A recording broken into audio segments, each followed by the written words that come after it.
Who should be Kyler Murray's successor, as it looks like it's an inevitable divorce between him and the Arizona Cardinals? We go to an expert, all things NFL draft, and also broke down what a Cardinals' ideal offseason would look like. Our guy Tampa Bay, Trey, it's Trevor Sigma, PFF, the NFL Stock Exchange. And Trev, how we doing, my man? I'm doing fantastic, guys. Appreciate you having me on the show. I wish it was under better circumstances. I really do, obviously, with how the Cardinal season is going. But it's always good to link up with you guys and talk a little ball. So I appreciate you having me back. Your breakdown on how to fix the Arizona Cardinals went viral here locally, and a lot of positive feedback because, Trevor, a lot of Cardinal fans just want to take a sledgehammer to this. And let's start with the writing on the wall. And let's start with Kyler Murray because, Gannon came out yesterday and the window to open him up officially started yesterday, but they're not going to do it. As my co-host, reported, it's not going to happen. Like they're slow playing this for a reason. They don't want him to get injured. They're waiting till this offseason can hit so they can shop him officially to other teams. Let's start with this. What do you feel like is the best landing spot for Kyler Murray given his age and his contract? Wow. Yeah. So Kyler's entire situation is very interesting, right? Because it's a very high paying contract. He will be, as of next year, I believe the 11th highest paid player in the NFL, unless there's some contracts that I'm not thinking of that would have overtaken him. He's at least in the top 12, right? He's in that range of the guys who are paid the most in the NFL. And very clearly the Cardinals would need a player like that to be quarterback, and they don't believe in him. And so you think to yourself, well, the best case scenario for the Cardinals is to trade him. But does somebody believe that the price would be right in that regard? Like, are we getting a little bit of a Brock Osweiler type of a trade where, like, hey, if you take Kyler off of our books with a trade, we might give you, they're not going to give him like a super high pick or anything, but like we might give you a little bit of draft capital. We might be able to do that if we're not only giving you a potential franchise quarterback, they still believe in him, which I think that they would at that point. We'll also give you some draft capital. I truly don't know what the most likely scenario is between that, which I think the Cardinals would prefer to trade him, or the rest of the teams in the NFL kind of calling their bluff and saying, you're going to cut him. So it does not matter. You're going to cut him. You're going to get rid of him in any way, shape, or form. He's not going to be on the roster for you next year. And I think you guys would know this, confirm this better than I do, but I believe it's like 5 days after the new league year is when the money guarantees for not just 2026, but then 2027. So he has to be off of their roster before that fifth day in the new league year. So there's a little bit of a time crunch here to figure it out once we start to get into the offseason. But, you think about landing spots like would the Raiders take a swing on him, right? Depending on what happens with Pete Carroll and Geno Smith, like that's a potential landing spot there. Obviously, with how things have gone in Minnesota, like did they get super aggressive? Did they believe that Kyler Murray could actually be that answer for them in Minnesota? Because it feels like even if maybe they're not totally giving up on J.J. McCarthy, you can't go into next season with just him. It's got to be somebody else alongside him. So maybe a solution like Kyler would make you think that you don't even need J.J. McCarthy at that point. So, I mean, those are two that come to mind. Pittsburgh, of course, I have no idea what's going to happen in Pittsburgh, but clearly they need a quarterback of the future there. It's not working now with it just feels like Band-Aid plans that they've had at quarterback for basically just since Roethlisberger was there. And now I think all of that is coming to a head where they're going to have some serious conversations about really being a team that needs to make a major change. And if they don't want to draft one, if they don't think that they could draft one, well, then all of a sudden Kyler comes into play with a team like that. But those are a handful. Atlanta's the only other one that, as I'm kind of like thinking of it out loud here. Yeah, I like that fit a lot. They'll probably move. They're probably just going to post June 1 cut Kirk Cousins, because remember, you could designate two of your cuts to be post June 1 cuts. And if they do that, yes, they have to pay him more money up front, but Arthur Blank's got it. He's not worried about that. It means that the cap hit is less for Kirk Cousins to no longer be on the team. Are you really going to go into next year with Penix and his knee injury? At that point, like, maybe you get spicy and you say to yourself, all right, Arizona, we'll give you Penix for Kyler Murray. And I'm not saying like that would be the only components of the deal, draft picks, something like that would probably, even out one way or the other. But that's sort of the spicy landing spot of you might be able to get a quarterback back that you could say, hey, let's give Penix 2026, see what we got. And then if not, the 2027 NFL draft, the quarterback class looks much more robust in theory, depending on who doesn't and does declare for this 2026 group, which it looks like it's not going to be a ton of these guys. So that's a scenario that I think piques the interest of a lot of people to potentially move on via a trade.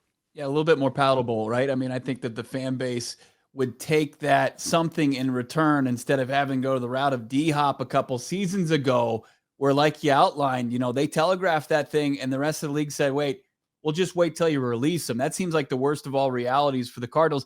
The biggest kind of, I guess, scare tactic for Cardinals or fear is that, Kyler Murray goes and finds success, but regardless of how he exits the organization, what's, the successor to Kyler Murray? In your opinion, what's their best path to find, steady quarterback play in 2026 and beyond? Yeah, it's tricky, right? Because when we did the Fixing the Cardinals episode, I actually haven't heard y'all's thoughts on Monty Ossenfort, so I'm not sure if you would agree with this or not. But when I look at Monty over the last 2-3 years of him being in Arizona, I think that some people are lumping them together just because of the struggles of the organization. And I think that they say, like, let's just clean house. We want to totally clean house. Let's get rid of Gannon. Let's get rid of Ossenfort. And I look at what Ossenfort's done and I go, well, hold on here. Has everything been perfect? No, but you look at the team that he inherited and the team that he has now, it's way more talented top to bottom. That's not to say there's not holes on the roster, but you've got talented guys in the building, and you give him one more offseason with a full draft class, I think the offensive line starts to look a lot better, at least has a much higher talent ceiling. Maybe you get somebody at inside linebacker, depending on what you think it, like cornerback, you could be adding there. But it's like, I think that this becomes a pretty damn good team on paper this upcoming offseason. The question then becomes, sure, Fernando Mendoza, Dante Moore, maybe Ty Simpson in the draft, those guys could be alluring. But are they going to hit the ground running for you the way that the rest of this roster is kind of in a winning window right now? And there were a lot of people that were potentially picking the Arizona Cardinals to make the playoffs. And the reason why is because of how talented it feels like that roster is with some of the rookie classes that they've had, some of the free agents that they've been able to have. And so that then, in my opinion, will become the biggest discussion point of the offseason is you can go after different quarterbacks. Like, again, there's some that might become available, like you might be able to go get Jameis Winston, Davis Mills, Jimmy Garoppolo, like guys like lower tiered guys like that. Maybe a trade for Mac Jones, right? Like somebody in that regard. Maybe you're entertaining, okay, a trade with Minnesota or a trade with the Atlanta Falcons where you're getting their rookie back in return. Maybe you feel better about that route, because if not, then it sets up an interesting pathway between where the current roster is and where your quarterback situation might be. In reality, you would want Kyler Murray to be good. Like that's what you would actually want here, because the rest of the roster is there for it. But in my opinion, I think that as long as you have the right guy at offensive coordinator, which I know it hasn't looked good for Drew Petzing. I don't know if he's going to be here next year. Kind of doesn't feel like it with how much they've really struggled. But if you get the right guy at offense coordinator and you get a quarterback who you even feel good about, maybe not a franchise caliber ceiling like Kyler Murray, but again, maybe you're trading for Jameis Winston, trading for Davis Mills, Mac Jones, or whatever, you might be able to compete. I know the division's really tough, but the rest of the roster feels like it's close, especially if you have an offseason where you feel like you can invest a lot of draft capital specifically into offensive line, getting a lot more talented there and feeling a lot better about that. So just to go back to answering your question, I think a veteran fits this team best for where they currently are. I just don't know if they're going to have the right one to take them to the playoffs in this division the way that the rest of the roster might want to, which then, of course, then brings up, all right, well, then you're hoping you're drafting one of these talented guys in the first round. Before we touch on those three players, because I think Bo and I like all three in different variations, I think that's the outline that you gave, I think is the most likely based on the fact that like the fan base wants Jonathan Gannon to no longer coach this team. Mm-hmm. And regardless of Bo and I's opinion, like we have it sourced, like he will be back. They're going to give him another year. We feel pretty confident Drew Petzing's not going to return. He's going to have a new offensive coordinator. I mean, like, lining up in a reality in which, hey, we have to go and win 9 or 10 games next year with Jonathan Gannon and this roster that's ready to win. Mm-hmm. That's why this Kyler Murray thing is so befuddling, because it's like, yeah, I mean, like Kyler Murray is going to easily be the best quarterback available this offseason. Right. You're giving him away. So the fan base is just coming from a perspective of like, well, then just fire everybody and then take a rookie quarterback and then slow play their development. They're kind of doing this out of order. Yeah, and that I think is sometimes an issue with a lot of these organizations is they are a little out of order, right? The quarterbacks, like the Vikings are a perfect example, right? Rest of the team is there. Now they've had some injuries that have been really tough for them, but like for the most part, this team won 14 games last season, right? The rest of the and they only got better with the guys that they added in the offseason. They are ready to win right now. We saw that in 2024. The quarterback's not. And as we can see, like that's sometimes the only thing that matters. And so we'll talk about the quarterbacks here in a second. I think those guys can be good for you, but are they good enough? Like, are they really what you want them to be? And can they figure it out in year 1, year 2 to make sure that it's worth it? That's why, to be honest, when we were talking about it earlier, the PHNX trade is probably the most alluring one, depending on what his knee looks like with rehab and the honest timeline with him. Because look, I mean, if he's going to miss all of September and maybe into October, that then probably doesn't work out for you. But if you could tell me that he's on the practice field some point in training camp and he's getting some preseason reps, then I think you feel good about, like you said, you're giving away the most talented quarterback that's going to be available this offseason.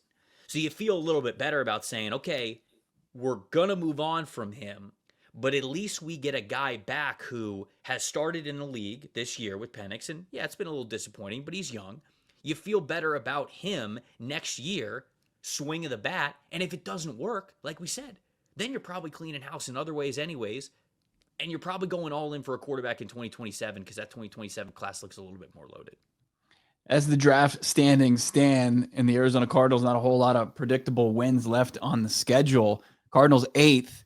You got the Jets 7th, Commanders 6th, Browns, Raiders, Giants, Saints, Titans. As we do kind of the calculus here, 3 quarterbacks. I mean, are they even within striking distance? Is it going to be kind of similar to where we're just going to see those quarterbacks go off the board and you're just going to be kind of left waiting and going to have to take maybe the best position player available? So I don't think so because of how interesting it is with who's picking at the very top. Titans, they're not going to pick a quarterback. The Giants, they're not going to pick a quarterback. The Saints, maybe, but like Tyler Shucks looked okay, and it's pretty much going to be the same regime going into 2026 that drafted him in the second round. So if it was a new regime, I'd tell you the Saints could very well entertain a quarterback when they're picking that high.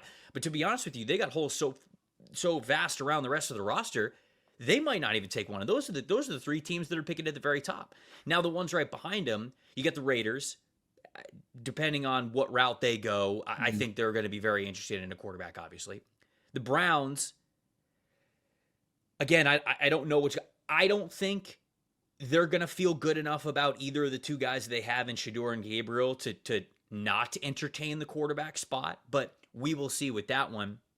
Then you got like the Commanders and the Jets. The Jets absolutely need one, so they're going to be in the conversation. But Jets have won 3 out of the last 5, and the team doesn't look too bad. So you might jump the Jets from their win total anyways in the draft order. And then when it comes to the Commanders, they're going to get Jaden Daniels back. I think they're going to be more competitive. They're going to win a handful of games down the stretch as well. So I think the Cardinals are probably going to pass them too. When it comes to these quarterbacks, one, it depends who's in the class, right? I don't think there's any guarantee that the 3 top quarterbacks, and Ty Simpson from Alabama, Dante Moore from Oregon, and Fernando Mendoza from Indiana, I don't know if all 3 of them are going to be in the class.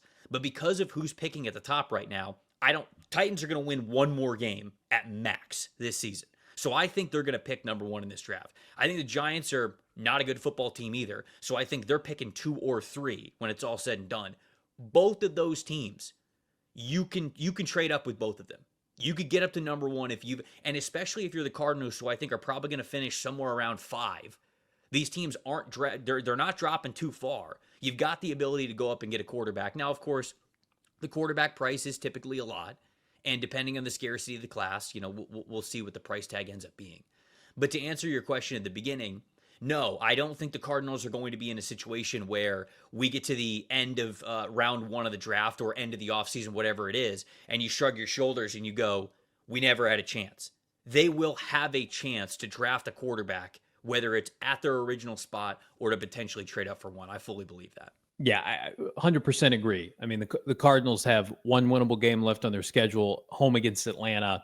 I think it's very realistic they could lose out given the level of play or lack thereof. They play the Rams twice. They play at Cincy, and of course they're playing against Houston. So I think at most 3-14 probably guarantees you a top 5 pick. I want to talk about these quarterbacks real quick because I'm a big Fernando Mendoza guy. I think he's been the best quarterback in college football this year. I would take him first overall. But like, there's this pushback right now going on with Dante Moore, signaling like he might not declare. Well, this is third year of college football. He's set up for, I think, a prolonged run in the college football playoff. Why on earth would he stay, Trevor? So he would stay because it's only his first year as a full-time starter, and he is still young. He's just a true junior. Yes, it's his third year in college football, but he was at UCLA to start. He backed up Dylan Gabriel last year, and so this year is his first year as a full-time starter. And so if he wants more time in college football, which some guys do, I think that at the beginning of the season, there was reason to believe that he would be coming back to school. Now I think that's much less likely. One, because of his success. Two, because the rest of the quarterback class doesn't look very good and it feels like he's going to be a top 5 lock. Three, his offensive coordinator's leaving to go be the head coach of Kentucky, which I think matters in all of this as well. And, 4, it's just Oregon's going to have the opportunity there's going to be some talented quarterbacks that also hit the portal. So, of course, they would take Dante Moore back if he wanted to come back. But at that point, like, there's other quarterbacks that are in the portal. For example, JKS, who is a very talented, true freshman quarterback at Cal this past year, Cal just fired their head coach. He's going to be going somewhere else. He was previously committed to Oregon before he committed to Cal. All the stars sort of align for him to potentially be in the portal now with his head coach gone. And where's he going to look first? Well, he's going to look at Oregon, especially if Dante Moore isn't there. So I think all of those things go into it. He's having a really, really good year. You mentioned Oregon's going to be able to play in some big games coming up in the college football playoff. He'll get a taste of that. And with his offensive coordinator, Will Stein, now going over to Kentucky to be their head coach, I just feel as though that really opens the door for him to potentially be in this class. Man, just kind of punting on $45 million guaranteed that he would get. I mean, it's curious. I'm curious just as far as your evaluation so far of this class. Are there going to be the position players that make the case that you can't pass on them? Does that demand issue present itself? And then how many first round grades do you have for quarterbacks? So the first part of the question, there are going to be really alluring players at the top. I think Arvell Reese, the linebacker, he plays off-ball linebacker, but he also plays as an on-ball edge. I think his home and his biggest impact in the NFL is going to be at edge. I think that the conversation with him is going to be very similar to what we had with Jalen Walker from Georgia, although I think that Arvell Reese from Ohio State is the better version of that. I would take Arvell Reese over Jalen Walker, and Jalen Walker went 8th overall, I believe, last year to the Atlanta Falcons. So we're going to talk about him potentially at number 1 overall. We're talking about Ruben Bain Jr. from Miami as well, a 270-pound defensive lineman who moves like a guy who's 30 pounds, explodes like a guy who's 30 pounds less than him, but he's got that strength of somebody with more weight. He can play basically everywhere on the defensive line outside of nose tackle, and I think that he could win in a variety of different ways. You got skilled position players, guys like Jordan Tyson, Jeremiah Love. They're going to be alluring within that top 10, and so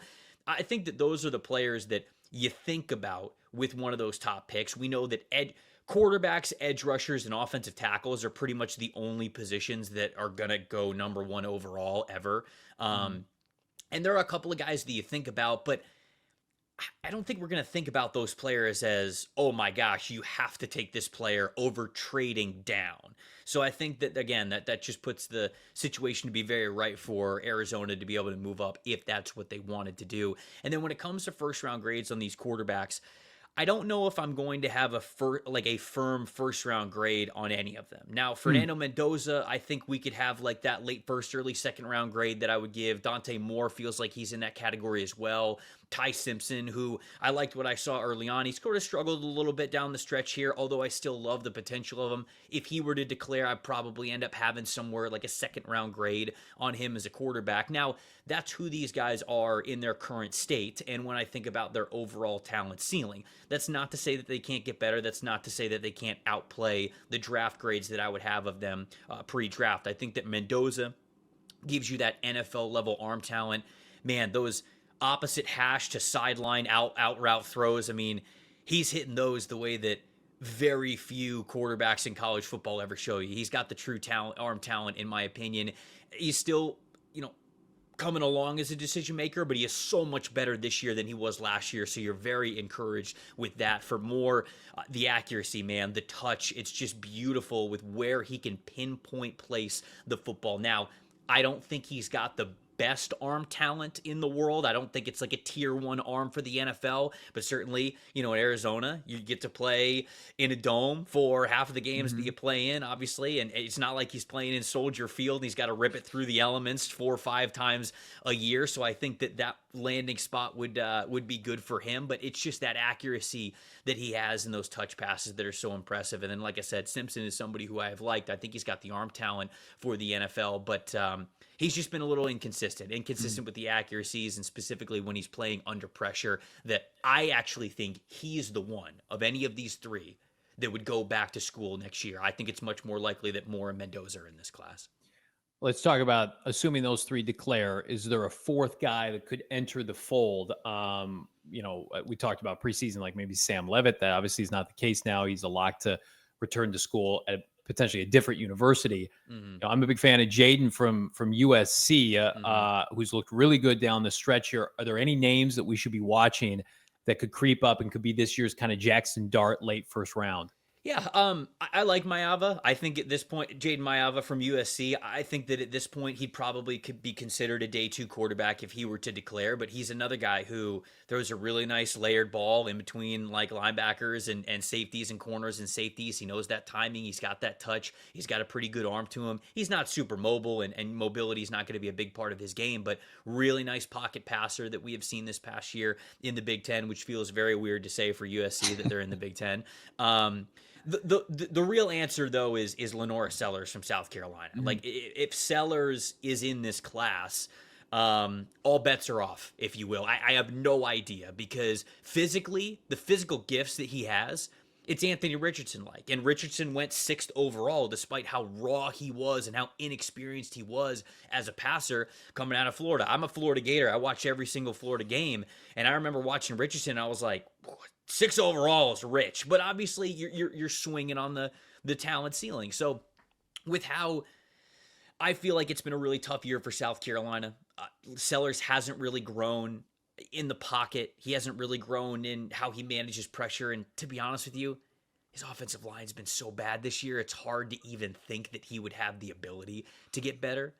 But if you're drafting him next year, you're going to be drafting a quarterback that still needs development. Somebody that still needs to understand pocket management and timing and touch and decision making and not taking as many sacks and all of that kinds of stuff. So he is sort of the biggest wild card, because he's probably the most talented quarterback of anyone who's going to be in this class, if he is in that class. So I think my answer to who would be a 4th would be Lenora Sellers if he's there. Always a great chat. So generous with this time. We always take this much. We could talk to you forever, but we can't do that because you're so busy, and you're just ramping up. So much going on with you, Trevor. I mean, BFF, you got the mock draft simulator, the stock exchange. You guys are churning out episodes. What else you got going on? Yeah, man. PFF, I mean, we are ramping up the mock draft simulator stuff. So anybody out there, if you have a PFF Plus subscription, you can go to pff.com/mock, and you can run as many mock drafts as you want for the Cardinals. 1 round, 2 round, 3 rounds, all the way up to 7 rounds. You can run as many as you want. We've got almost 500 prospects in there right now. We're going to have over 500, and most of them, I'm hoping, are going to have scouting reports here in the next couple of months that you guys can read as you try to make the Cardinals a better team. And so we appreciate you guys using that and obviously pumping that up. And then, of course, all the draft coverage over at the NFL Stock Exchange podcast with myself and Connor Rogers. Trav, you're the best. Thank you, my guy. I hope to talk to you soon. Yeah, thanks, guys. Anytime.